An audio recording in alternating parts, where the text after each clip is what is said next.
ले लिया, आपको क्या मतलब, हम सिलेबस कंप्लीट करा देंगे। सिलेबस कंप्लीट करा देना, पढ़ा देना इज नॉट टीचिंग। टीचिंग एक आर्ट है।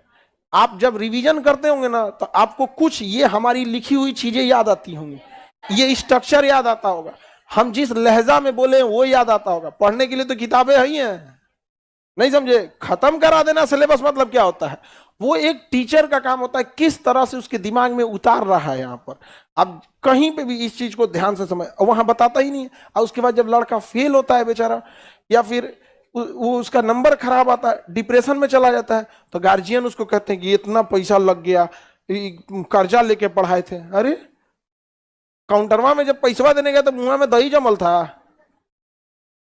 हाँ, जब आप गार्जियन हो के अधिकार नहीं ले सके तो आपका बेटा इंटर में पढ़ रहा है, इंजीनियरिंग मेडिकल वाला, क्या अधिकार मांगेगा? वहां खड़ा होकर पूछना चाहिए। पूरा 2 साल का बताइए, किस टीचर को पहले लगाएंगे या बाद में